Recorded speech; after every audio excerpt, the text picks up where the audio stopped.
bong flick mũi mụ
Hello guys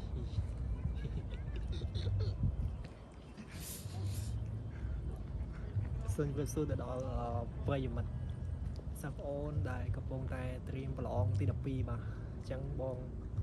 មកនេះគឺចង់មកចែករំលែកបទពិសោធន៍ខ្លះៗដែលទាក់ទងនឹងការប្រឡងទី12ឥឡូវយើងដឹងហើយថាយើងនៅសល់រយៈពេល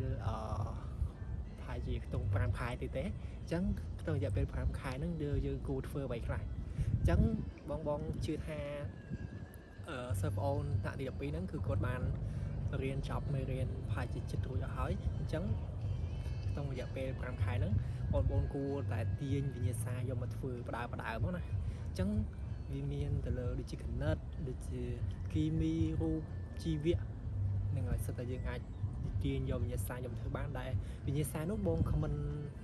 ឬខមមិនឲ្យបងប្អូនយកវិញ្ញាសាចាស់យកមកធ្វើឡើងវិញឲ្យអស់ចាប់ពីឆ្នាំអាចក្នុងថា2010ឬ2011រហូតមកដល់2024ដែលយើងប្រឡងបាក់ដប់ហើយអញ្ចឹងយើងធ្វើទៅគឺធ្វើឲ្យអស់ហើយទៅចាំយើងចាប់ផ្ដើមស្រាវជ្រាវទៅលើមុខវិញ្ញាសាផ្សេងដែលយើងបានមកពីដូចជា platform Facebook ដូចជា Google ដូចជា Chrome ដែលយើងអាច research ក៏បានឬក៏ Telegram ដែលយើងមានគ្រប់ច្រើនដែលគេ share អំពីមេរៀនឬវិញ្ញាសានៃការប្រឡងបាក់ដប់ហ្នឹងអញ្ចឹងសង្ឃឹមថាបងប្អូនមើលវីដេអូនេះហើយទទួលបានចំណេះដឹងមួយហើយព្យាយាមទាំងអស់គ្នាហើយមួយទីនោះចំពោះខ្មែរនិងប្រវត្តិវិទ្យាបងប្អូនត្រូវតែព្យាយាមខិតខំប្រឹងមើលប្រឹងអានប្រឹងសរសេរឲ្យបានច្រើនទើបយើងអាចទទួលបាននៅបន្ទុកល្អនៅក្នុងការប្រឡងបាក់ដប់បាទហើយជាចុងក្រោយបងក៏មានតែប៉ុណ្្នឹងសូមឲ្យអ្នកទាំងអស់គ្នាសំណាងល្អចំពោះការប្រឡងនិងព្យាយាមខិតខំរៀនសូត្របងបាទបាយបាយ good luck